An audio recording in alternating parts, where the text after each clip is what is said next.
to add you to full screen. Great. Hello everyone. Today we have a guest from the other way of the world, from Australia. It's Adam Koller. Could you please introduce yourself? Yep. How you going, everyone? My name's Adam. I've been playing Game of Thrones since 2014, so about 6 years now, first edition and second edition. And I am the team captain for Australia. Hey, did you? How is the team? What are your expectations? Did you participate last year? Yeah, we did. We did. No. So we got a team together last year, and we did really well. I was really impressed and proud of the way we did. We made it to the cut on 3-2. So we had 3 wins and 2 losses in the Swiss, and we had a really tough game in the cut against Catalonia masquerading as Andorra, and it was a very tough game, and unfortunately we lost that one. But they were a much better team than us. But we're really happy with the 3-2. We managed to get some good wins against Russia, against France, against the Czech Republic in the last tournament. So that was really good for us. So, And yep. aspirations for this year? So we're hoping to make the cut again, maybe get better than top 16. But at the moment, it hasn't started very well. In the first round, we got paired against Germany, and quite obviously lost that one. Well, why And we quite thought, obviously? Don't be like that. I mean, well, we knew it was going to be tough, and then the ultimate result was 8-1, so it wasn't really close. But anyway, and look, I'm optimistic, but at the same time, I'm also realistic. So I know. We don't have too many highly competitive tournaments in Australia. We don't have really any players that go to Worlds or Starlick or anything. I think one player on our team has been to Worlds.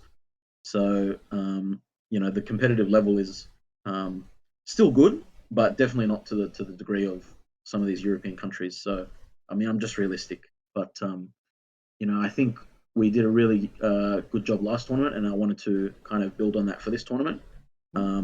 I think a lot of teams will underrate Australia because they might not know our players. Not many of our players are too active in the community. We've got a couple, myself and Alistair. You might see his posts on Facebook, but other than that, we're not too outspoken. So I think, we were hoping to kind of surprise a couple of people, but unfortunately, we had the tough game against Germany, and then we lost to Russia today. So we beat them in the last World Cup, and then this one we had a tough 5-4 loss. So. okay. Then how did you change your approach for players? Is it the same team? The team is slightly different. It's largely the same. There are a couple of differences. So I think we have 2 players on our substitute bench. Were in our team last time, but they're in our reserves this time. And I think maybe 2 or so from the reserve bench last time have come into the team. One player has dropped out of the team completely, and then we've got one new player who's come into the reserves as well. So there's some small changes, but overall, the kind of nucleus of the team is there, and we thought we could, really build on our success from the last World Cup. Okay, great. Did you struggle to find players, or is there enough people in Australia to play? For the last World Or Cup, it was motivated for quite the easy. World Cup at least? Sorry. I mean, were there enough players motivated to play? Because online is completely different than playing with actual cards, right? Oh, I see. I see. Yes. So I don't think the problem was too much that it was online. I think most of us don't mind playing online. It's completely fine. It's just obviously the state of the game is the bigger issue, I think. And in the last World Cup, it was definitely a lot easier to find players because the game was healthier, and there was a lot more interest. So in the last time around, we held a qualification tournament. So we had the 9 spots on the team and the 5 reserves, and we had something like almost 16 people put their hands up to participate, which is really good because even though the game was still popular, it was still kind of declining. So to have 16 people put their hands up was really good. We had a little qualifying tournament, and then we picked kind of the best 9 players to be on the team, and then we had 5 reserves as well from there. So that was good. This time around, we also had a qualifying tournament, but there was less participants, or fewer participants, I should say, and a number of people who would have made the team kind of said they were too busy or were unable to put the time together for it. So they just did our reserves because of the time constraints. So Completely understandable. But as we see, everyone is giving their best. Then, how do you feel about the ban and restricted list this time around? Bans are something completely new that introduced for the World Cup. yeah, yeah. Look, I support it. I'm in favor of you know restricting and or banning any kind of overly powerful or ubiquitous cards. I think I've made that opinion known on the Facebook group, so I'm very happy with that. Happy to see the back of Kingdom of Shadows and Sea of Blood and all those decks. So it made it for a very interesting kind of deck building situation, and we were very interested to see what kind of decks we'd face. We knew that certain decks would be pretty good, even despite the banned and restricted list. But it's nice to see some of the decks coming back. Some of the I'm looking at some of the lists in that other countries have provided. There's a variety of agendas and different deck types, so it's nice to see. It's not too boring. Great, great. How did you approach the destruction of the faction agenda combination? Was there a struggle? Was there an agenda that you knew that has to be on the list? I mean, if Mm. there are 19 of 21 teams choosing crossing somewhere, Mm. so something Um, along those lines? yeah, so it's a little bit different in Australia at least. Well, probably I think 12 out of 13 of our players are from Sydney anyway. So just speaking more about the Sydney meta, which I've been kind of coordinating and playing in the last 6 years, we're very house loyal. So we have a lot of players who almost exclusively play one house and very rarely change that house unless that house is very bad and unplayable. But generally, players like to stick to their house. So once we created the team, or once we got the team together and kind of everyone was able to win their qualifying match and make the team, it became pretty clear that it actually split very nicely on who likes which house. So we had one player who was a very well-known Martel player. You had myself who plays Baratheon almost exclusively. We had a Stark player, so on. So it kind of split itself very nicely. So there was no problem with picking factions, except for Greyjoy. Greyjoy is really popular in Sydney, and we had 3 players who wanted to pick Greyjoy for this tournament. So what we did was we gave 2 Greyjoys, one regular, one mystery knight, and then the other Greyjoy player had to play his second favorite house, which was Targaryen. So that's how we did it, and that's how we allocated our mystery knight. I know some teams like to put their mystery knight as the best deck, or try to double up on the best faction. But for us, our main concern is obviously number one to be competitive, number two to have fun, but also we believe that the best way to kind of play and to try to guarantee some results is to play what we're comfortable with. A lot of our players like to play what they're comfortable with and not necessarily just play just net deck the best deck. Have no. Builders. Sorry. Yeah, I can relate to that. We had the same similar approach for our end. Most of our team choose what they are comfortable, and those that were left on the side, then we choose what's left. Basically, that we are more Yeah, yeah, comfortable in different strategies. exactly. Yeah. So that's pretty much what happened here, and we're pretty happy with that. And after we chose the factions, we kind of put our top 3 preferences for agendas, picking obviously ones that we're comfortable with, but also ones that we know that are good for the particular house. So everyone chose their top 3 favorite agendas or agendas, and we were able to kind of split them up based on that.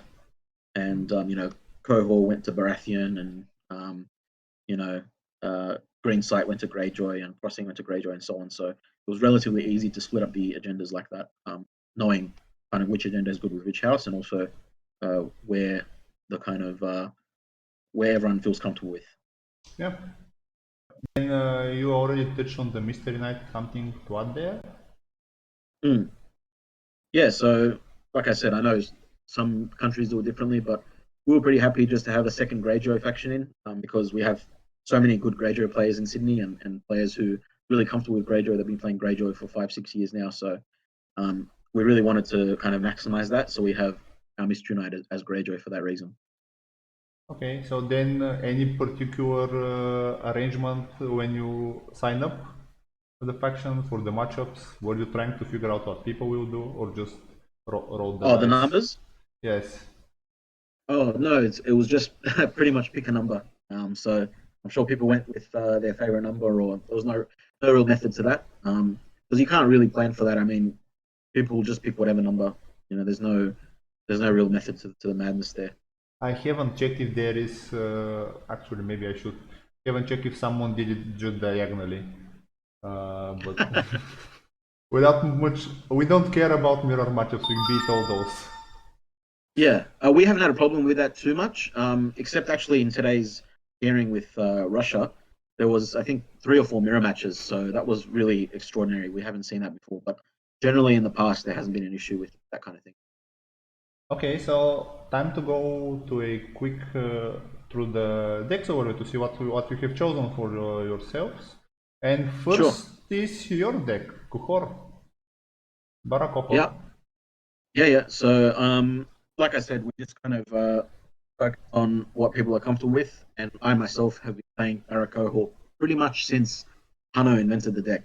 The moment Hano put that deck list up on Thrones DB, I've been playing it. So pretty much non-stop for I don't know what is it, 6 months now. Um, Played it in a bunch of tournaments in Sydney and across Australia, so pretty comfortable with it. And yeah, that's always what I was going to go with. So picked Cohort as my preferred agenda and ran with that.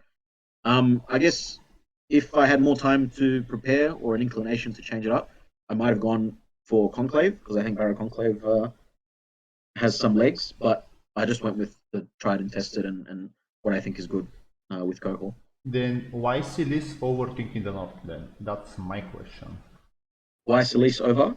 Quick, over King in the North, the other obvious Oh, restriction. yes. Look, I think there's an argument to be had for both sides. Obviously, King in the North is a very powerful control plot that Baratheon probably needs, but at the same time, I'm of the firm belief that Baratheon has the worst economy in the game, and so Solis really helps that wing, that aspect of it. And so you're playing a cohort deck, you're playing a bunch of attachments.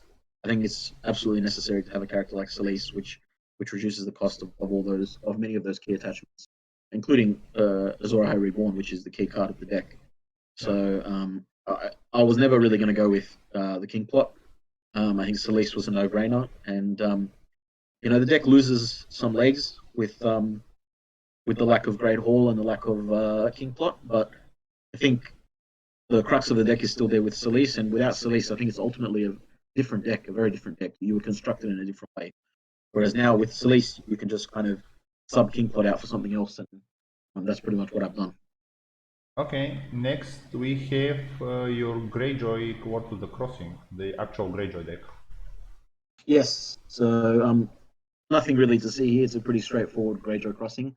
Um, that Greyjoy players had a lot of success in the past with Greyjoy crossing, and yeah, we just wanted to get the right icon spread and good the right plot choices. But I think we've done that overall.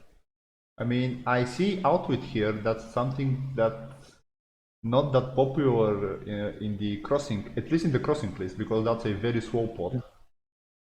Yes.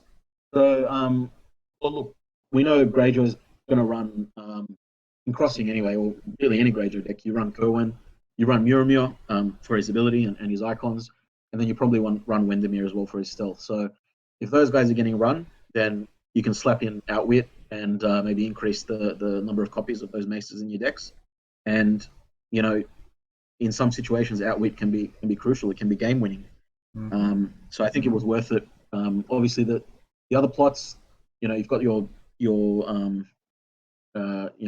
high claim and your aggro and your control plots in there. So we really thought that for the deck to have some staying Resistance. power.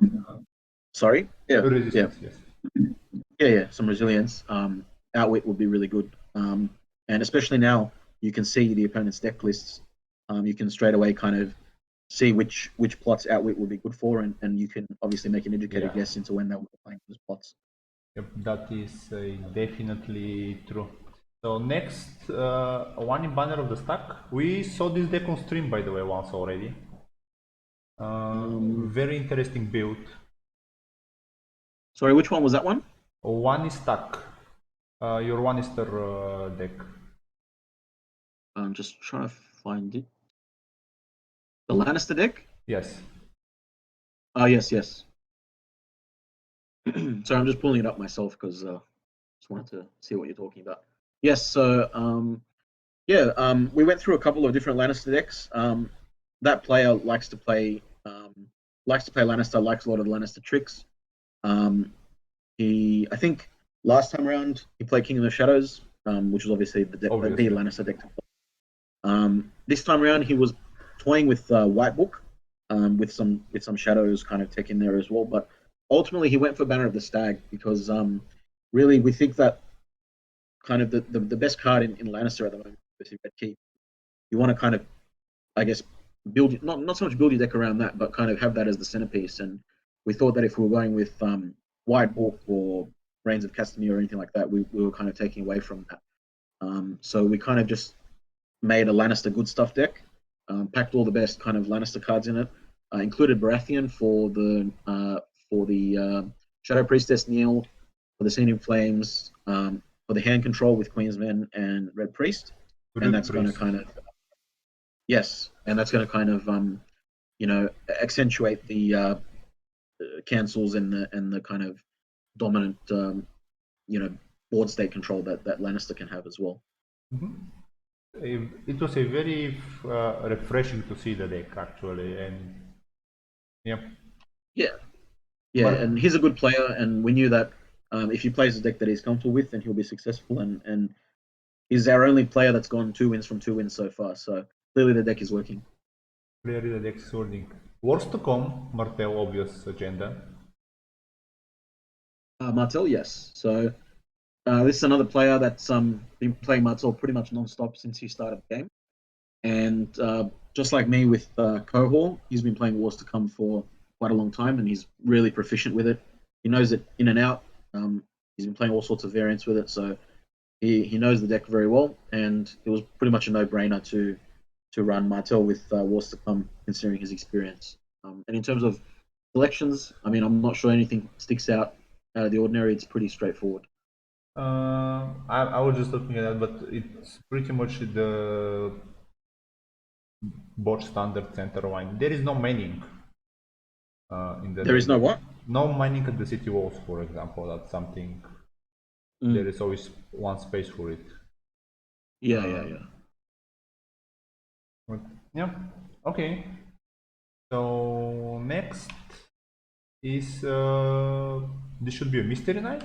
Martel, Greyjoy Greensight. Why Greensight? Yeah. So I mean, obvious corpse lake, but sorry, say that again. Obviously corpse lake for one reason, but other than that, why Greensight? Yeah. So this is a kind of we tried something a little bit different rather than the kind of stock standard Cohort Wars to Come type thing. Obviously, Greyjoy can play with a number of agendas, crossing, fealty, and so on. But yes, we kind of wanted to use those agendas for other factions. So I think our Stark is fealty and our other Greyjoy is crossing, and obviously you can't double up.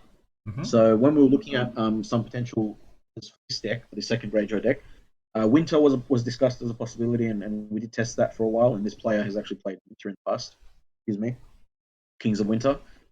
But we went with Greensight because it was a way to kind of play that kind of Greyjoy good stuff deck without kind of skewing your deck in a way that would be affected by the agenda. Because obviously, if you're playing Greyjoy Winter, it changes your plots, it changes some of the way you build your deck. And so we just wanted to kind of play, Greyjoy good stuff. You got your Balon in there, your Asher, your 3 Maesters without wit, Victarion, and so on. And Greensight was just an agenda that you have it there. If you want to use it, you can use it. To mill the top card. And there are some cards that obviously key off that, such as Euron and Asher and Corpse Lake. But it's not the be all end all. It's not like a dedicated mill deck. It's just something there to assist the deck to to trigger if you need it. But it's not centered around it by any stretch of the imagination. Okay, very again one of the decks that I was expecting our Greyjoys to be crossing, for example, or Prince that was promised. From what we see, people Yes. like more Prince that was promised there. So We obviously won Greyjoy's and so we toyed with Prince that was a little bit in Greyjoy and Targaryen, but ultimately we went a different direction with Targaryen, and I guess this Greyjoy player was enjoying playing Green Sight and the flexibility that it provides, rather than being shoehorned into a particular playstyle with a particular agenda. okay, now next we have Night's Watch, not Summer. Mm.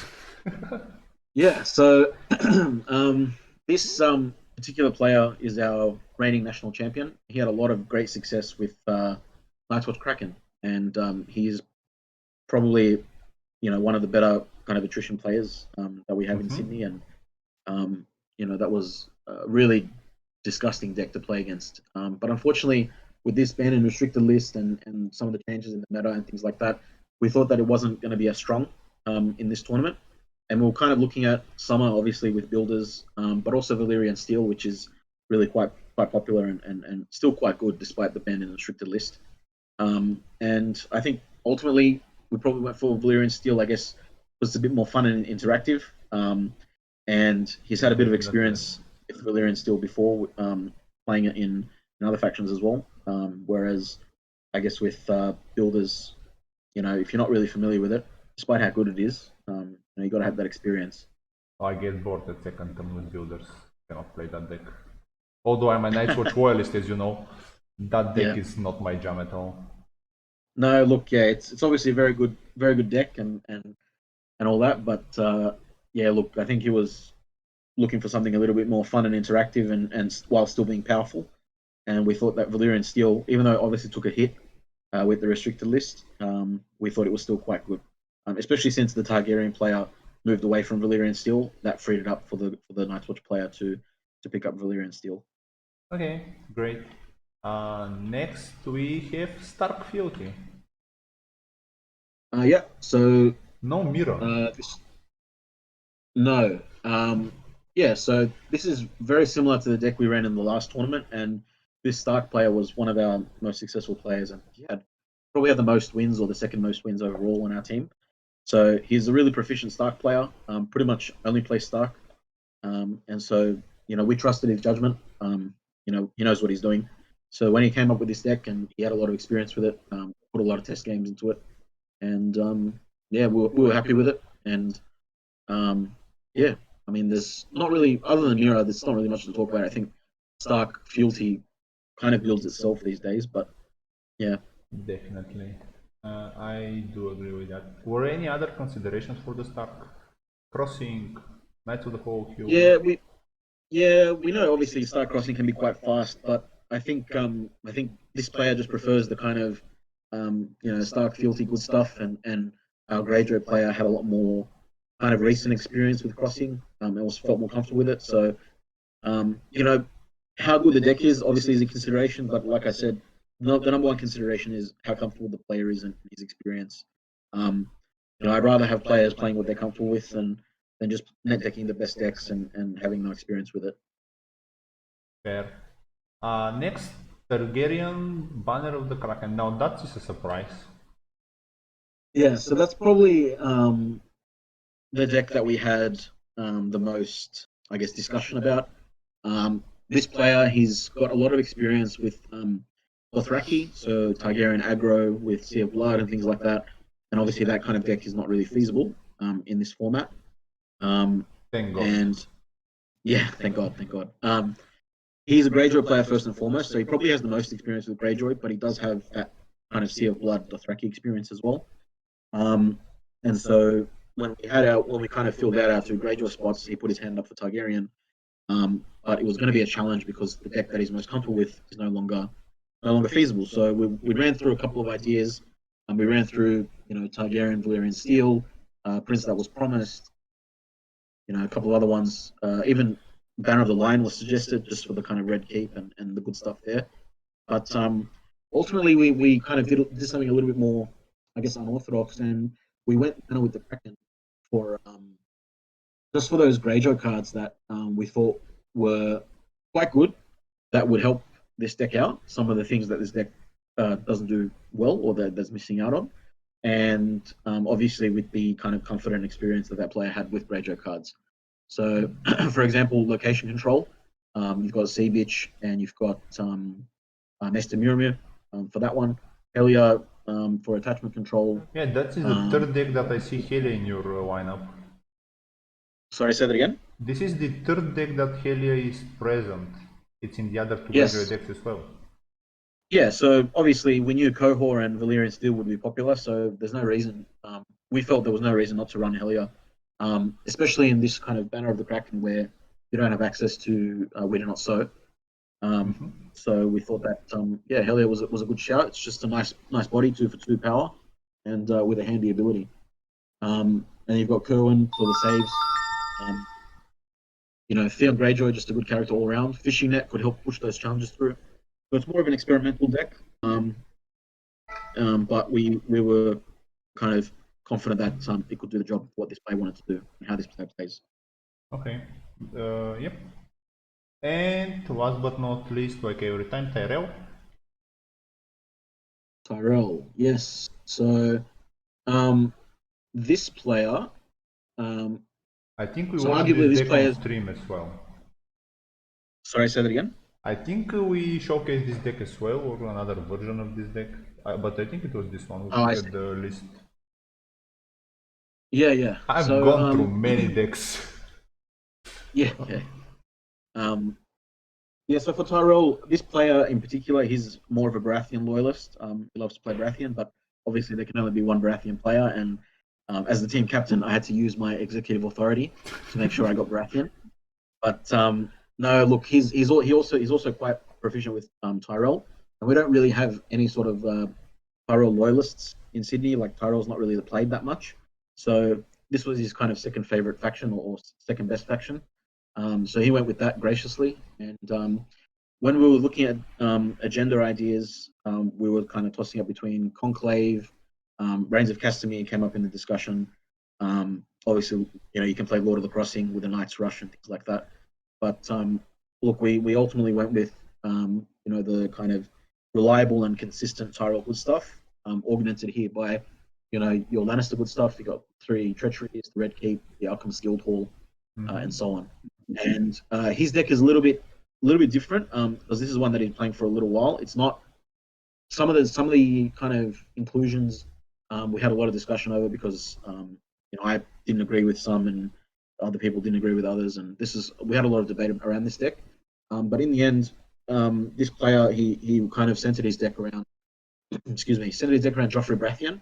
So with lords and ladies, accruing power with him as well. A lord dying, getting a new one with Marjorie, getting a power with Joffrey, that kind of thing. So that's the kind of, I guess, idea of the deck. But even if you don't get Joffrey running, it's obviously still got enough beef and enough renown to win regardless. So definitely. Yep. So that concludes this part. Then any last words for the tournament, for the game, closing words? No, not really. We're just, like I said, we're just kind of looking to do the best we can with these decks. We've got a good bunch of players, a lot of experience between us, and we're hoping to kind of surprise some countries. We're at 0-2 now, so we're looking to submarine into the cut to get that 3-2 and get in there, and we'll see how we go. Yeah. Thank you for spending the time with us in your evening. It's evening, right? Like 9-10? It is. It's 9:30 at night at the moment, so yeah. So thanks again. I'm happy that we have you again in the World Cup. And let's see how the team will proceed, how the submarine will go. Awesome. Thank you very much. Thank you everyone for joining us. See you in a half an hour with Team Latvia. And bye-bye for now. Cheers. See ya.